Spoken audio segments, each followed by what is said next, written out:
حضور علیہ الصلوۃ والسلام کے چاچا جان حضرت عباس بن عبد المطلب رضی اللہ تعالیٰ عنہ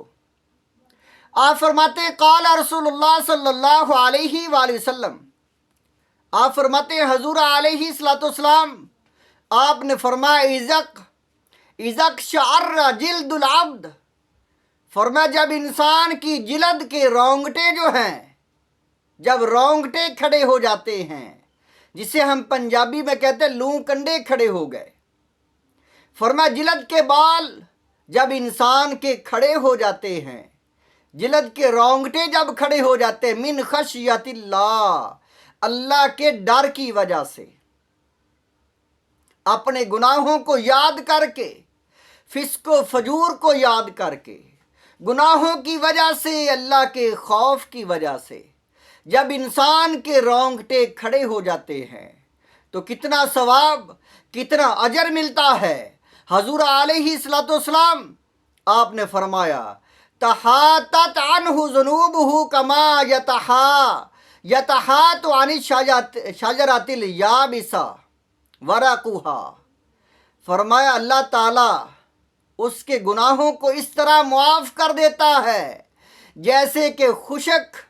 پتے درخت کے جڑ جاتے ہیں، آندھی کی وجہ سے، ہوا کی وجہ سے، درخت کے ہلنے کی وجہ سے خشک پتے جب جڑ جاتے ہیں تو اس طرح جو انسان کے رونگٹے کھڑے ہو جاتے ہیں اللہ تعالیٰ کے خوف کی وجہ سے، اپنے گناہوں کو یاد کر کے، تو اس طرح اس کے بھی گناہ جڑ جاتے ہیں۔ حضور علیہ الصلوۃ والسلام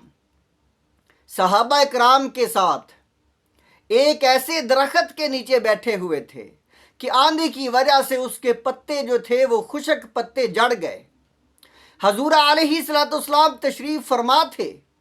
کہ ہوا آئی، ایسی ہوا آئی کہ اس کے پتے، خشک پتے نیچے گر گئے۔ حضور علیہ الصلوۃ والسلام آپ نے فرمایا اے میرے صحابہ، کیا تم دیکھتے ہو کہ اس درخت کے پتے ہوا کی وجہ سے نیچے گر گئے ہیں اور وہ پتے گرے ہیں جو خشک تھے؟ صحابہ کرام نے عرض کی یا رسول اللہ ہاں، ہم دیکھ رہے ہیں کہ پتے نیچے گر گئے ہیں۔ فرمایا اسی طرح جو انسان اللہ سے ڈرنے والا ہے، جو انسان اپنے گناہوں کو یاد کر کے اللہ کی سزا، اللہ کے خوف سے ڈرتا ہے، تو اللہ تعالیٰ کے ڈرنے کی وجہ سے جب اس کی رونگٹے کھڑے ہو جاتے ہیں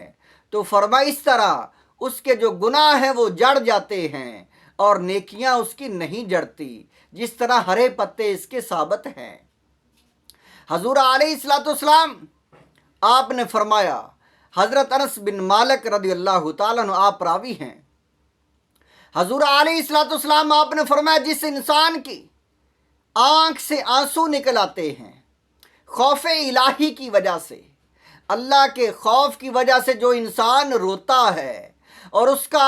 آنکھوں سے جب آنسو نکلتا ہے تو زمین پر گرتا ہے، تو حضور علیہ الصلوۃ والسلام آپ نے فرمایا لم يعذب یوم القیامہ، اللہ تعالیٰ کا فرمان ہے ایسے انسان کو میں عذاب میں، دوزخ میں داخل نہیں کروں گا جس انسان کی آنکھوں سے آنسو مجھ سے ڈر کر، گناہوں کو یاد کر کے جو پچھتاتا ہے، معافی مانگتا ہے اور روتا ہے۔ فرمایا ایسا انسان، فرمایا اللہ تعالیٰ نے فرمایا اے میرے حبیب، میں ایسے انسان کو کبھی بھی دوزخ میں داخل نہیں کروں گا۔